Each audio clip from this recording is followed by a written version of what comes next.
My Teacher by James Ransome. My teacher.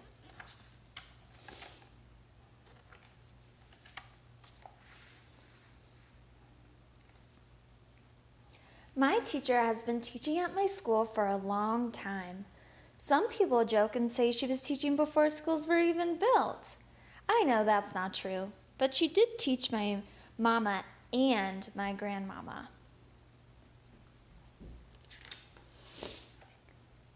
Some people wonder why my teacher teaches in my school. She could have retired a long time ago.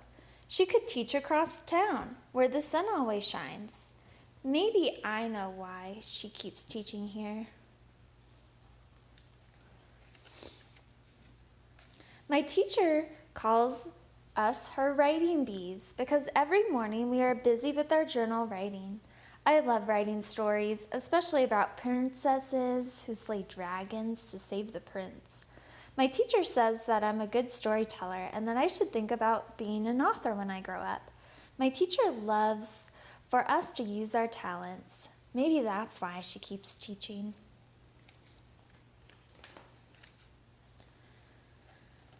We don't have a library in our school, but one day my teacher came to school with boxes and boxes of books. We are making our own classroom library, said my teacher. Fiction is on this side, and nonfiction is on that side. My teacher loves to read, and she makes us love it too. Maybe that's why she keeps teaching.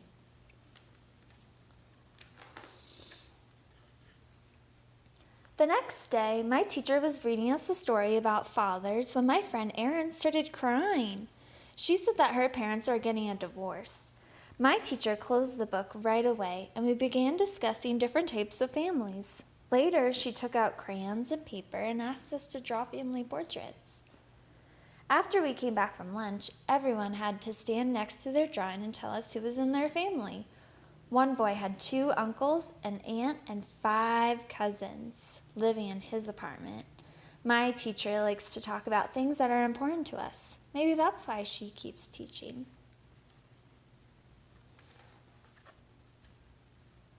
One day, my teacher read us a story about a jazz musician named Duke Ellington, which we all loved. Then she brought out her jazz records, an old record player. She taught us that there are different styles of jazz. She likes big band jazz the best because you can dance to it. In Harlem, there was a dance hall called the Savoy Ballroom, and they did a swing dance called the Lindy Hop, said my teacher. I asked her if she could show us the Lindy Hop, and we spent the day listening to jazz and dancing and dancing and dancing. Now, when I'm home listening to music on the radio, I can sometimes hear a little jazz in my favorite songs, and that makes me smile.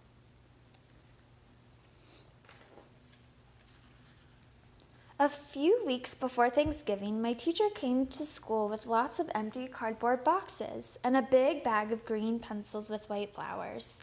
Everyone in our school donates food so we can fill up the boxes for people in our neighborhood. When I asked my teacher why, she said, "We don't always know what challenges others at home," she says. "It is always important to help others in need." The boxes were all filled with food a week before Thanksgiving. When I was putting on my coat to go home that day, I noticed my teacher placing the flower pencils in each box. I wish that I could have one of those pencils too. Then, yesterday, when I asked Nola if I could borrow a pencil, she handed me one of the pencils my teacher had placed in those boxes.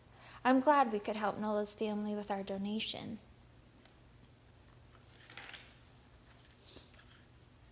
A couple of weeks ago, my teacher said, "You are going to begin your first big project.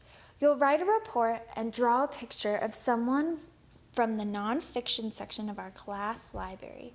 We could choose anyone we liked, a famous artist, an author, inventor, astronaut, or a president of the United States. I picked Langston Hughes. He was a great poet during the Harlem Renaissance. We did some research on the computer and used books from the public library. I was very surprised to find out that many of the poems Langston Hughes wrote were based on jazz. Every day for more than a week, we worked on our reports, writing, researching, and rewriting. On the last day, my teacher took out crayons and other art supplies, and we drew portraits of the people in our reports. We put the reports and drawings in the hallway so everyone in my school could see them. We had a party, and my teacher took lots of pictures of us next to our projects. My teacher loves to show everyone how much we know. Maybe that's why she keeps teaching.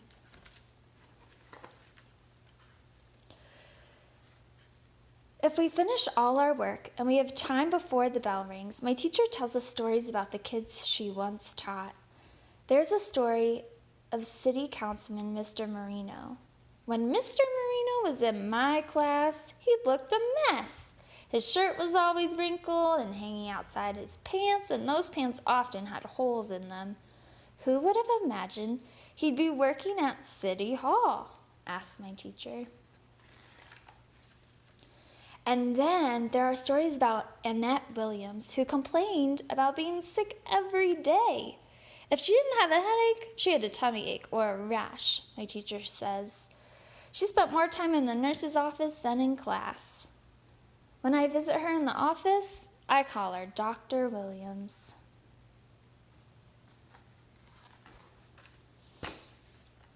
Today she told us about a little girl who sat right in the corner over there and dreamed of being a teacher.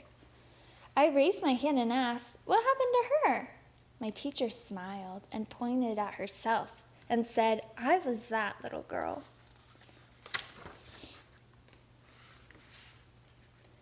Then I asked, "So is that why you keep teaching? Because it was your dream?" My teacher replied, "I teach because of every one of you. I just love teaching and being a part of your lives. I love helping to make your dreams come true. My teacher is the greatest. We are lucky that she is happy teaching right here at our school." The end.